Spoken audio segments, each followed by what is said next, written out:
Olá, bem-vindo ao programa Canal da Imprensa. Você já sabe, para a nossa revista eletrônica, informação é responsabilidade. No programa de hoje, o assunto em questão é a situação do ex-presidente Lula, a Operação Lava Jato, comandada pela Polícia Federal, e a atuação da mídia no assunto em questão.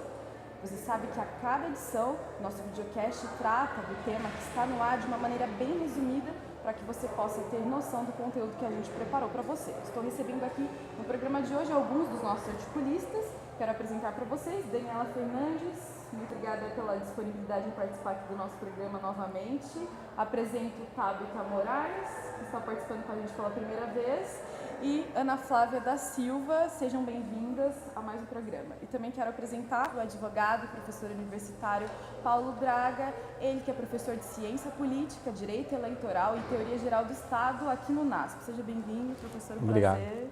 Bom, pessoal, antes da gente entrar propriamente no nosso bate-papo, eu quero lembrar você, espectador, que você pode acessar mais sobre esse assunto no nosso site. O endereço é www.canaldaimprensa.com.br. Fique ligado também nas nossas redes sociais que estão aparecendo aqui na tela.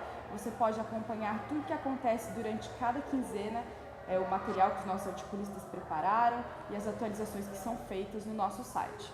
Então, hora de ir direto para o nosso bate-papo. Estão preparados? Vou começar com o nosso especialista. Dr. Paulo, na sua opinião, a nomeação do Lula para o Ministério, ela é legítima ou ela foi um subterfúgio? Olha, na minha opinião, é uma nomeação legítima, né? Nós não podemos partir de um pressuposto de que as pessoas são culpadas, a menos que haja, então, uma alteração no sistema constitucional. O sistema constitucional mundial, isso não é uma dádiva só do direito brasileiro, mas o sistema constitucional mundial é no sentido de que as pessoas gozam de uma presunção de inocência. Portanto, enquanto não há uma decisão do Poder Judiciário que venha eventualmente a condenar o ex-presidente Lula, ele é inocente tão quanto qualquer outro cidadão.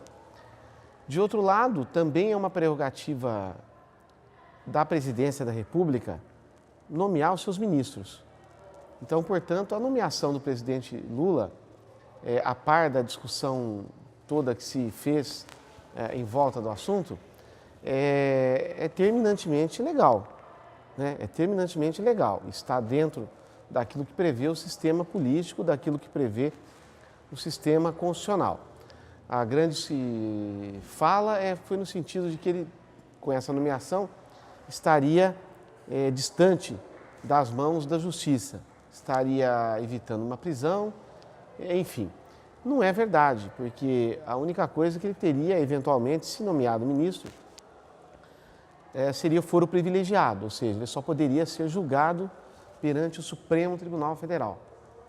Mas o Supremo Tribunal Federal é um órgão do Judiciário que, aliás, é o órgão de cúpula do Poder Judiciário, de modo que não subsiste essa informação de que isso seria algo obstrutivo da justiça. Então, a nosso sentir, a nomeação é legítima, está dentro do que prevê o sistema constitucional atual. Não dizer que é legítima também com relação à troca de instância, né?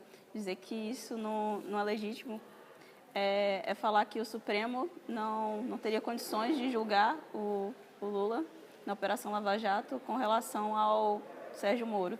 Então, a mídia usa exatamente isso. O Moro fica como um herói, então tirar o poder dele de julgamento do ex-presidente Lula é algo ilegítimo, isso não poderia acontecer. Só, se me permite aqui uma parte, a grande questão é justamente essa, né?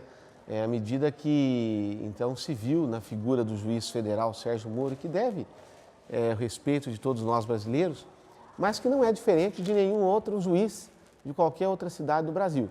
Ele é bom que se diga, está cumprindo com a sua missão constitucional, nada mais e nada menos, né?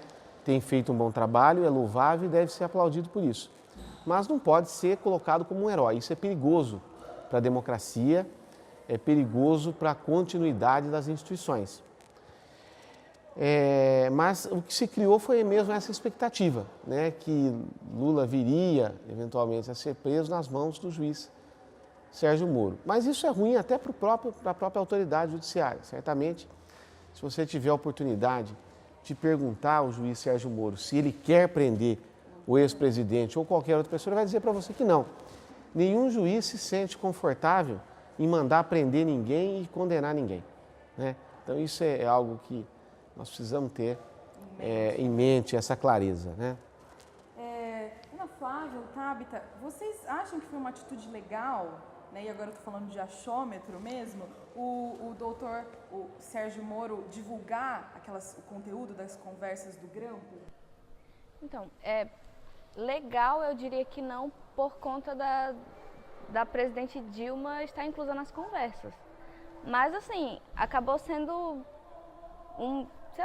uma espécie de refúgio para as pessoas, porque todo mundo já estava cansado de ouvir falar da corrupção e, assim, quando se divulgou o áudio e a população pôde ver, eu mesmo vi no Facebook, e a gente ficou naquela sensação de, nossa, finalmente alguém está fazendo alguma coisa para barrar a corrupção ou está mostrando o que realmente está acontecendo. Então, eu não diria que foi legal por conta da presidente Dilma estar inclusa, mas acabou sendo como um refúgio para as pessoas, porque a população toda precisava saber. Trouxe uma sensação de que alguém está fazendo alguma coisa.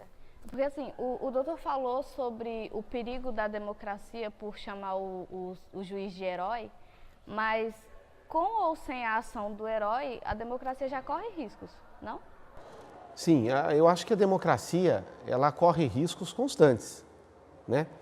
Mas a partir do momento que nós passamos a conceituar certas instituições em um patamar de supremacia em relação às outras instituições, uma autoridade em relação a outras autoridades, nós fomentamos ainda mais esse perigo à democracia. É evidente que a democracia, como qualquer outro regime, e eu sempre digo o seguinte, que o pior dos regimes é a democracia, portanto é o melhor deles, corre um risco permanentemente. Mas às vezes nós acrescemos esse risco, aumentamos esse risco. Então, no meu modo de enxergar as coisas, é um risco, né? A história tem nos mostrado que isso não é saudável. Nós já tivemos experiências históricas em que algumas instituições passaram a ser mais fortalecidas frente a outras instituições e isso foi assim bastante trágico, né, para a democracia, para o desenvolvimento do Estado. De qualquer sorte, nós precisamos viver mais esse momento. Creio que a gente pode se atentar ao fato do porquê essas escutas foram vazadas e qual foi o dia específico, que foi exatamente no dia da nomeação do Lula como ministro da Casa Civil. Então, não foi dado um ponto sem nó, né? Então, se a gente for pensar no jogo político, no que acontece, havia um Agora, motivo gente, real. uma coisa muito clara para mim, pelo menos, que a situação da corrupção no Brasil não está relacionada à sigla partidária. Isso é uma coisa óbvia para mim, né? E aí, com essa situação que eu vejo acontecendo com o PT e com o Lula, isso é real, essa ideia de caças bruxas, de o Lula estar sendo perseguido, doutor? Olha, eu acho que a primeira parte da pergunta é no seguinte sentido. A corrupção é um câncer espalhado na sociedade brasileira, na sociedade estrangeira, em algumas sociedades mais, em algumas sociedades menos. Então, esse é o primeiro fator. Eu acho que a Operação Lava Jato, esse momento que o país está passando, será um ponto importante para repensarmos essa questão da corrupção. Mas, como bem disse você, Andréia, a corrupção não tem sigla. Outros partidos também estão aí envolvidos, o PT, o PMDB, o PSDB. Eu diria o seguinte, não há mãos limpas, por mais triste que isso pareça ser, né?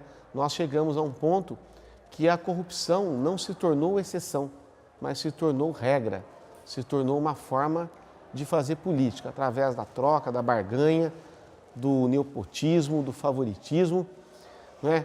Dos mensalões e mensalinhos. A exceção é quando alguém não é corrupto, né? E a exceção é quando alguém não é corrupto e essa pessoa que não é corrupta, ele passa a ser um corrupto entre os corruptos. Porque ele como diz o jargão popular, né, inverteram seus padrões. Inverteram seus padrões de sociedade, os padrões de moralidade, de legalidade. Né? Ser honesto passou a ser... você ganha um troféu por ser honesto, mas ser honesto, você vira notícia, mas ser honesto é um dever meu, das senhoras, de todos os ouvintes. O dever de honestidade é inerente ao ser humano. O homem deve... Logicamente que nós temos nossos pontos de fraqueza, não é? Como seres humanos, mas a honestidade é a regra. Mas, na verdade, nós invertemos o papel. A honestidade se tornou exceção. Não é uma questão de sigla, é uma questão que está espalhada na política brasileira. Todos os partidos têm a sua parcela de responsabilidade no que toca à corrupção. Ainda que não tenha participado dela diretamente, participou indiretamente na medida que se omitiu. Então, nós precisamos repensar, no meu modo de ver, nós precisamos repensar a maneira de fazer política e esse modelo de Estado. Eu acho que esse modelo de Estado está desgastado, né? Nós já tivemos um modelo de Estado liberal desgastado, um modelo de Estado social desgastado. Esse modelo de Estado atual está desgastado, precisa ser revisto, né? Não dá mais para esperar. Eu acho que a população pede isso. Enfim, essa questão, e finalmente, essa questão da caça às bruxas aí do presidente Lula. Olha, a questão é política também, né? Existe uma intolerância entre os partidários petistas e os partidários PSDBistas. E nessa intolerância, a prisão do presidente Lula significa muito, porque ele ainda detém, queiramos sim, queiramos nós não, o presidente Lula ainda detém um capital político. Eu acho que seria insano pensarmos o contrário. E é um capital político que coloca em xeque as eleições de 2018 que se aproximam, não está tão longe. Nós estamos aí há 2 anos. Na verdade, eu digo o seguinte, as eleições de 2014, elas não se encerraram ainda. Nós agora estamos no 3º turno, ou 4º, né? Nem sei te dizer mais. Ao mesmo tempo, antecipamos as eleições de 2018. E o Brasil parou nesses 4 anos, nesses 2 anos e pelo andar das coisas nos próximos anos. Queiramos nós que não. Então, o presidente Lula é um risco potencial a eventuais outros candidatos. Ainda é. E isso incomoda. Então, nós temos que fazer essa suposta caça às bruxas. É preciso ficar bem claro, nós não estamos aqui dizendo que o ex-presidente seja culpado ou inocente. Eu acho que, se ele for culpado, assim foi considerado culpado, no Poder Judiciário, ele deve pagar por isso, como qualquer cidadão. Se for considerado inocente, deve receber um atestado de idoneidade. Mas nós não podemos politizar as coisas, né? E o pior, Andréia, talvez aí o mais triste de tudo isso, usar da máquina do Poder Judiciário para fazer política. O Poder Judiciário, o juiz não é político, não é comentarista político. O juiz está responsável em solucionar os conflitos da sociedade. Essa é a tarefa do juiz. Né? E a mídia também não é juíza. A mídia não é juíza, mas muitas vezes a mídia é uma juíza infiel, porque diz que a justiça não põe a mão na balança, mas a mídia muitas vezes coloca as duas. Né? Exatamente aí que entra talvez um pouco dessa questão de caça às bruxas, de perseguição, talvez é o que a gente imagina que seja o PT ou ao Lula, porque a mídia causa uma espetacularização do caso do Lula, do PT, como se fosse o principal culpado. Mas a gente sabe, como o doutor falou, que todas as siglas, não é uma sigla em si, são todas que estão envolvidas. Essa questão do show que você falou é exatamente isso, porque quando foi dada a medida coercitiva do Lula, para ele poder depois esclarecer algumas coisas, para a mídia isso foi um cenário maravilhoso, isso foi... E até, se me permite também, eu digo o seguinte, a situação se torna muito delicada, quer dizer, eu não tenho procuração para defender o presidente Lula, não estou defendendo o presidente Lula ou qualquer outra sigla partidária, mas acho que a condução coercitiva do presidente Lula foi um exagero, foi uma aberração jurídica. A ordem de condução coercitiva são para aquelas pessoas que são intimadas a comparecer ao Poder Judiciário ou à polícia e não comparece por uma ou duas vezes, aí sim, né? Então, uma medida desnecessária, mas aliás, e aí a questão tábita, né? Da democracia. As regras excepcionais se tornaram as regras normais. Então, prender antes de condenar, mandar ser conduzido coercitivamente antes de intimar. Então, nós estamos vivendo uma constante inversão, inclusive, das regras jurídicas. É aquela velha história do bate primeiro e pergunta depois. Como tem no jargão popular, bate primeiro e pergunta depois. Nós estamos rasgando 30 anos de democracia. Pois é, né? Conquistada ainda não com muitas... estabilizado. Ainda não claro. estabilizado. E parece que muito distante de ser estabilizado. E ainda, como se não bastasse a questão da mídia, nós ainda temos a questão estrangeira, né? Os países que têm interesse em mudar o regime brasileiro para fazer do país um feudo, como sempre foi. Então, é uma questão bastante delicada e complexa. Agora, o Sérgio Moro, tal qual o Joaquim Barbosa, na época do Mensalão, né? Ele virou um herói, né? A mídia pinta ele como justiceiro, todo indômito, em busca da verdade. E aí isso acaba levando as pessoas às ruas, elas são influenciadas por esse tipo de discurso, e elas vão às ruas contra o PT, a gente até falou que não é uma questão de sigla, mas elas vão às ruas contra o PT e vão às ruas a favor do Sérgio Moro, da Exato. pessoa do Sérgio Moro, né? Quando a mídia, e aí quando a mídia reduz isso, uma situação como essa, a maniqueísmo, né? Isso não é um desfavor para a sociedade, para a educação cívica? Ah, com certeza. Isso é um desfavor, isso é um desserviço para a sociedade. Isso é gravoso para a educação, né?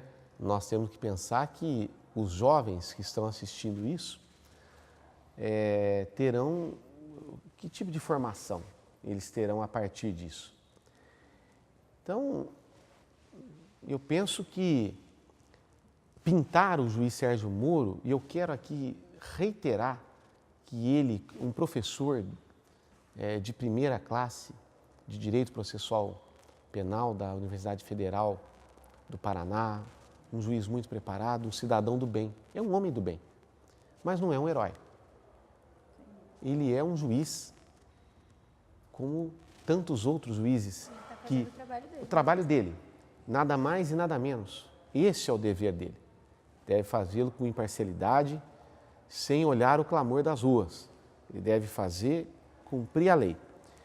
Julgar, fazer o bem ou o mal, se for o caso, né? Ninguém quer fazer o mal, mas partindo aqui a título figurado, sem ver para quem. Processo não tem capa. Né? Leia-se, capa com foto. Então, o processo não tem rosto, não é, André? O processo tem número. Né? Eu não posso julgar o processo a partir de quem é parte nesse processo. Então, desenhar o juiz Sérgio Moro, como também o ex-ministro Joaquim Barbosa, como heróis do Brasil, isso é extremamente danoso para a democracia. É dever do juiz julgar corretamente, do ministro julgar corretamente. Não está fazendo um favor para a sociedade. Ele está cumprindo um dever. Aliás, ele é remunerado a partir dos cofres públicos que são abastecidos pela sociedade. Então, é um dever, né? Mas eu acho que ele merece um elogio, no seguinte sentido, dentre outros. É um juiz muito discreto. Ele foi ovacionado outro dia em alguma aparição, mas é um juiz discreto, que raríssimas vezes está na mídia, eu mesmo nunca vi. Então, e isso é uma qualidade muito boa para o juiz. Diferente de outras autoridades que nós temos visto aí, que afastaram, né, deixaram a toga do Poder Judiciário do lado e se tornaram comentaristas, e se tornaram comentaristas políticos. Né? Eu me sinto à vontade para fazer qualquer comentário político. Eu não sou juiz. Não tenho responsabilidade com a imparcialidade. Tenho uma responsabilidade com a sociedade, mas não com a toga do Poder Judiciário. Então, uma coisa que me incomoda muito é que todo o processo da Lava Jato ele está baseado em delação premiada, né? Grande parte, pelo menos. E, para mim, isso... Você acha que isso é combate à corrupção? Porque são bandidões que estão sendo beneficiados, né? Que vão ter pena reduzida por causa de delatar as pessoas. Olha, é uma outra questão delicada. Eu sou a favor, particularmente, da delação premiada. Eu acho que é um instrumento dos mais eficazes. A Itália é um país que contribuiu, pode nos dar uma contribuição muito grande, usou muito desse instrumento no combate à máfia, né, na famosa Operação Mãos Limpas, na Itália. Outros países do mundo usam a delação premiada, os Estados Unidos, o direito francês, enfim. Eu, particularmente, sou a favor da delação premiada. Agora, você vai dizer, poxa, mas vai reduzir a pena de pessoas que cometeram crimes graves? É um meio, né? É um meio de se buscar a verdade e, ao mesmo tempo, uma ferramenta de combater de forma preventiva uma corrupção futura. Só temos que também ter cuidado com a delação premiada. A delação premiada não pode também ser aí motivo de encarceramento e deve ser tratada de forma isonômica. Acho que a delação premiada sua tem o mesmo valor que a delação dela. Mas eu, particularmente, enxergo com bons olhos como uma ferramenta, sim, de combate à corrupção social e, acima de tudo, eu acho que é uma ferramenta de prevenção à corrupção, que precisa, inclusive, de alguns ajustes, mas é um caminho, pelo menos é um início do caminho. Nosso tempo está super estourado, mas para terminar eu preciso perguntar. Gente, qual que é o maior problema do PT? A Lava Jato, a economia ou a imprensa? Bom, se me permite aqui responder, iniciar essa última parte aqui respondendo isso, eu quero dizer o seguinte. Eu acho que o maior problema do PT não é a Lava Jato, não é a mídia, mas é a economia, é a incompetência do governo.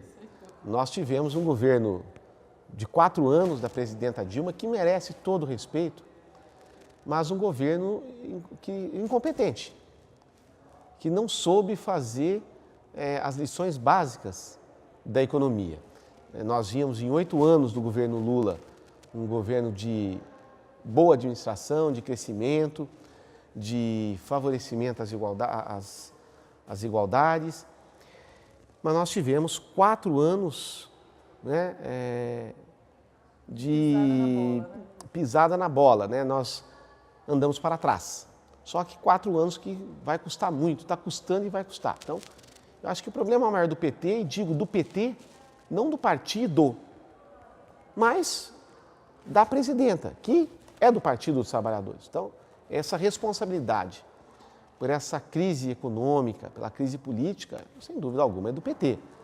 É uma gestão ruim, uma gestão incompetente da presidenta Dilma, é bom que se diga, que não conseguiu fazer o que tinha que ser feito. E o detalhe, um economista.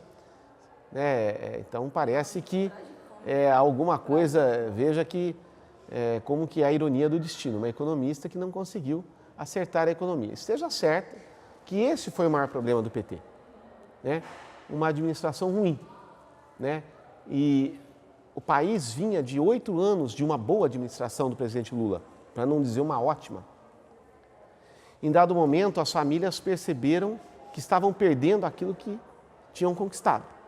fruto de uma administração incompetente, ineficiente, uma administração que não procurou crescer, mas uma administração que se estagnou e apenas gastou aquilo que tinha no cofre, sem se preocupar em reabastecer o cofre.